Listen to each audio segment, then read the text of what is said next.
Él es Matías Tombolini, economista, profesor universitario, político argentino, que actualmente ocupa el cargo de vicepresidente del Banco Nación. Queremos verlo, pero solamente lo estamos escuchando hasta el momento. Ahí lo vemos. ¿Cómo le va, Matías? Hola, ¿qué tal? ¿Cómo están? Bueno, Matías, primero tenemos muchísimas cosas que hablar. Muchísimas gracias por darnos esta entrevista. Queremos hacer un poquito un repaso de qué medidas implementó el banco para poder asistir a pequeñas y medianas empresas. Bueno, vos sabés, Perla, que el banco tiene en este sentido, y desde hace 6 meses en general, y en los últimos 2 meses y medio en particular, en el contexto de este, esta cuarentena como herramienta para cuidarnos de la pandemia del coronavirus, las herramientas de asistencia a la pequeña y la mediana empresa que el banco está implementando son básicamente créditos a tasa subsidiada en el orden del 24%, que sirven para capital de trabajo, ¿qué es capital de trabajo? La tela con la que haces un barbijo, por ejemplo. Que sirven para incorporación de paquetes tecnológicos para poder trabajar a distancia, por ejemplo, comprar una computadora, comprar un celular o incorporar tecnología que permita gestionar el negocio a distancia o vender por internet, y también créditos para el pago de haberes, de la nómina salarial que las empresas pyme puedan llegar a tener. Son algunas de las líneas que el crédito disponibilizó justamente para nuestras pequeñas y medianas industrias a lo largo y a lo ancho de la Argentina. Matías, y haciendo un poco de futurismo, ¿qué plan de trabajo proyecta el banco para repuntar la economía en este contexto de pandemia, por ejemplo? ¿Ya se están preparando? ¿Qué se puede adelantar? Mira, la verdad es que las herramientas hoy que está llevando adelante el banco, Perla, son herramientas que intentan amortiguar el impacto justamente de una crisis que no tiene precedentes. Es una crisis que es única en nuestro propio ciclo vital. No la viviste seguramente vos, que sos una mujer joven, No. y seguramente no la vas a volver a vivir. Para que entendamos claramente el tamaño de la crisis, en el año 2008-2009, recordarás la crisis financiera global, Sí. la economía en el mundo se contrajo 0,1%, mientras que este año se espera que la economía en el mundo se contraiga 3%. Es decir, estamos hablando de 30 veces lo que fue la crisis de hace poco más de una década. Y el diseño de herramientas justamente que vamos a llevar adelante para la pospandemia requiere de un dato que no tenemos, que es cuál es la profundidad del cráter que dejó este meteorito que impactó contra la Tierra, de alguna manera para buscar alguna figura que nos permita entender justamente la dimensión de esta crisis, porque cuando vos diseñás herramientas de política de crédito, tenés que tener claro para qué tipo de empresa y en qué situación las empresas se encuentran. Y para eso necesitas saber que termina la cuarentena para ver a dónde quedaron justamente las empresas que hoy, igual que los asalariados, son víctimas de una situación económica que no tiene precedentes. Y usted como economista, ¿cómo ve el futuro de la Argentina después de esta situación? ¿No hay una estadística ya que se pueda preparar? ¿No tiene algo pequeñamente formado, más allá de que por supuesto que todavía no terminó? Perla, pensar el futuro de la economía en la Argentina hoy es todo un desafío. Porque decimos que las economías desarrolladas se van a contraer entre 4 y 6, 7%, y que la región no tiene claro cuándo va a terminar la cuarentena. La demanda y la oferta se apagaron a la vez.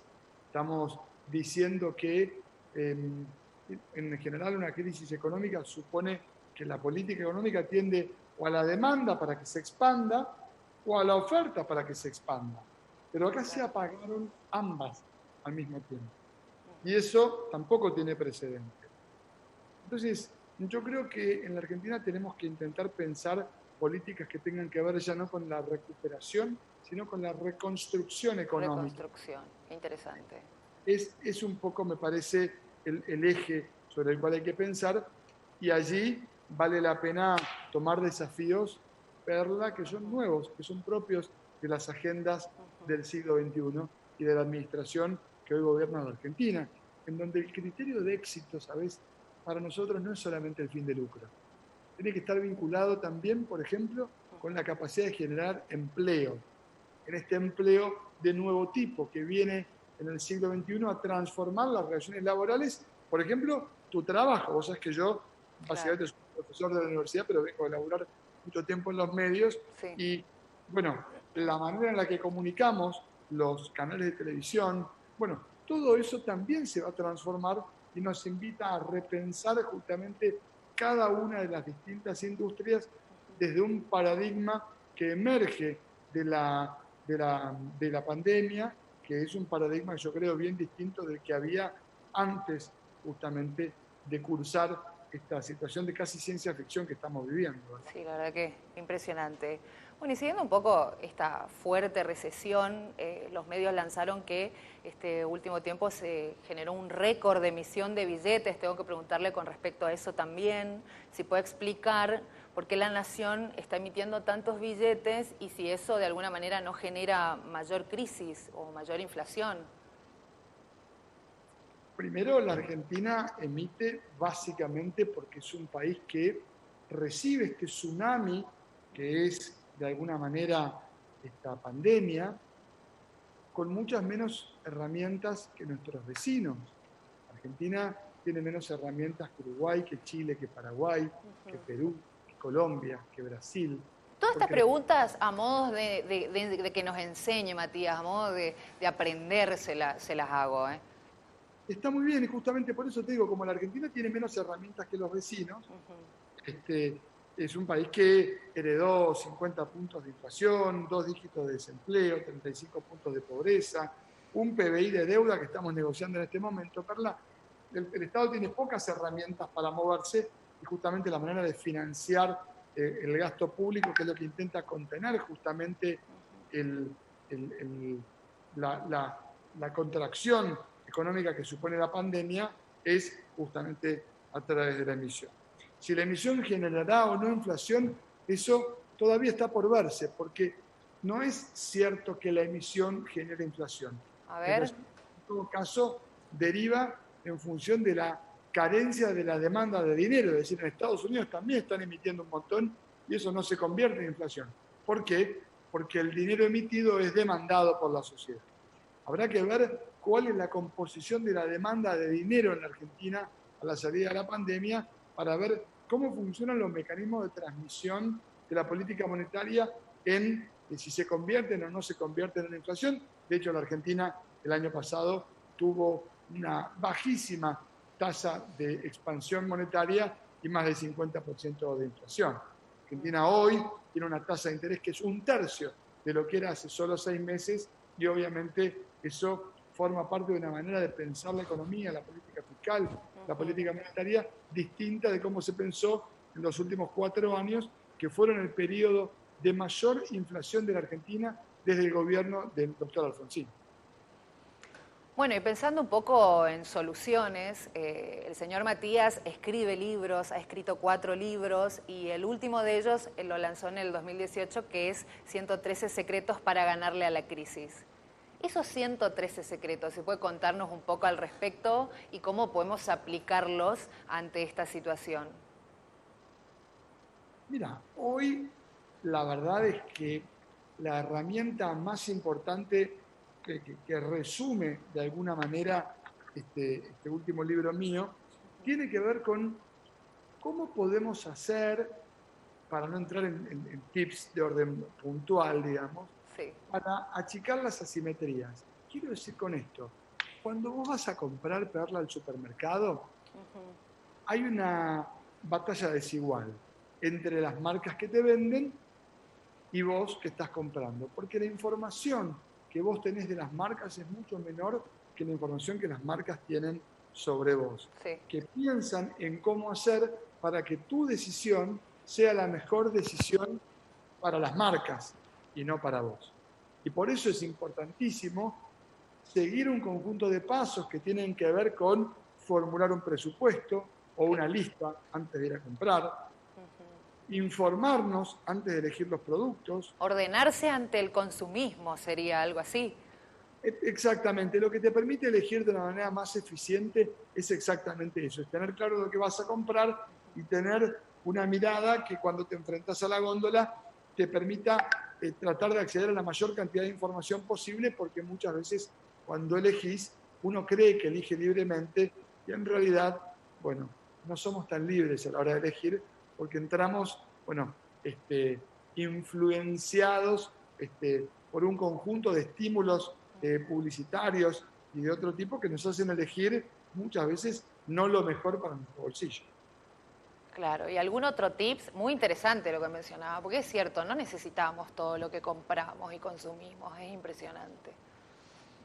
Ya, en general, lo que tiene que ver con la idea de no dejarse llevar necesariamente por las ofertas, si querés, no tiene nada que ver eso con mi rol como vicepresidente del banco, pero sí decirte que muchas veces cuando vos entrás a comprar, entrás validando en tu cabeza como consumidora, por ejemplo, no sé, 70% de descuento en la segunda unidad. Eso lo haces pensando que eso es para todos los productos, en realidad siempre es para una franja de productos. Bueno, de vuelta, la idea de informarte claramente como consumidora cuáles son los productos a los que aplican las promociones mejora la capacidad de selección de ofertas y también permite estar atentos a, bueno, cuál es el destino de las ofertas, que muchas veces es que entres al supermercado y no que compres de la manera más eficiente. Bueno, tengo que preguntarle, economista, que tenemos que hablar de la agroexportadora Vicentín. ¿Cómo está actualmente esta situación? Como hace más de 6 meses, Vicentín le debe al Banco de Todos los Argentinos más de 18.500 millones de pesos. Y el banco tiene como objetivo intentar recuperar justamente esos créditos para poder volver a poner ese dinero en el circuito de crédito que le pueda prestar a las pymes en nuestro país. Y Vicentín hasta aquí lo que ha propuesto para cancelar los créditos no es viable. Son todas propuestas que ni al banco ni a nadie, a ninguno del resto de los acreedores le resultan aceptables, y es por eso que está en la convocatoria de acreedores y que el objetivo central del banco es recuperar el crédito, que no es otra cosa que plata de los argentinos. Haciendo una pequeña hipótesis, con este dinero que se le prestó a esta empresa, ¿a cuántas pymes se podría asistir hoy? Mira, yo te cuento, nosotros en el marco de la pandemia hemos entregado créditos a pymes en 2 meses y medio, sin contar créditos personales y etcétera, etcétera. Solo créditos de estos créditos especiales para atender a la crisis, créditos por 32.100 millones de pesos, a más de 12.100 pymes. Y Vicentín, solo Vicentín le debe al banco 18.500, que es más de la mitad de lo que le entregamos a más de 12.000 pymes. Imagínate vos lo que el banco podría hacer justamente con ese dinero. En realidad el banco tiene que prestarle a los Vicentín y a las pymes. Claro. Lo que pasa es que Vicentín de un día para el otro levantó la mano y dejó de pagarle al Banco Nación y a todos los bancos del sistema, y por supuesto eso achica la capacidad prestable que tiene el sistema financiero en general y el Banco Nación en particular. Matías, te hago una consulta, soy Gabriela, me sumo a esta charla, ¿cómo estás? ¿Y cómo? Esta es una preguntita, pero desde la persona común que soy y que no entiendo mucho ni de economía ni de políticas, ¿no? Pero ¿cómo se llega a una deuda tan grande? ¿Por qué si a un, no sé, un argentino común tenemos y nos van regularizando y siguiendo con los pagos? ¿Cómo se llega a una deuda tan grande? Bueno, justamente, a ver, esto forma parte de toda esta discusión que se encuentra hoy vigente en la Argentina. ¿Por qué te digo esto? Porque a Vicentín siempre se le prestó. Vicentín es un cliente del banco hace más de 50 años y es el mejor cliente, era el mejor cliente del banco en los últimos 20 años. Una empresa muy grande, y muy importante. Ahora, así como cuando vos vas a pedir una tarjeta de crédito, medimos tus ingresos, Sí. te pedimos tu recibo de sueldo, lo analizamos y te damos un crédito en función de tu realidad económica, con Vicentín sucede lo mismo. Claro. El problema nunca es el tamaño del préstamo, sino que el problema tiene que ver en función de, dado los ingresos de quien pide el préstamo, qué capacidad tiene de devolver el préstamo y también cómo garantiza justamente esa devolución del préstamo. A Vicentín se le vencieron justamente los papeles, la calificación crediticia en abril del año pasado, se lo extendieron hasta julio del año pasado, y ya en julio se le vencieron todas las calificaciones, como si vos hubieras entregado la carpeta con tus ingresos, y en un momento el banco te llama y te dice, necesitamos actualizar tu carpeta, tus ingresos, para poder seguir dándote el límite en la tarjeta de crédito. Bueno, eso se le venció a Vicentín en el mes de julio del año pasado, y allí empezaron a caer los vencimientos como si fueran tus resúmenes de tarjeta, Sí. y no pagaste. Y Vicentín no pagó. Y en noviembre del año pasado, Vicentín dijo, bueno, traigo papeles nuevos, ahora sí, consigo garantías, porque hasta acá era a sola firma y no había ninguna garantía. Y entonces el banco empezó a prestarle a Vicentín en la medida que Vicentín liquidaba exportaciones. Es decir, por una ventanilla Vicentín pagaba y por otra ventanilla le daban a Vicentín lo mismo que había pagado. O sea, Claro. cancelaba un crédito por 10 millones, le renovaban el crédito por 10 millones. Cancelaba un crédito de prefinanciación de exportaciones por 5 millones, le daban un crédito por el mismo monto. Ahora bien, nunca trajo esas garantías.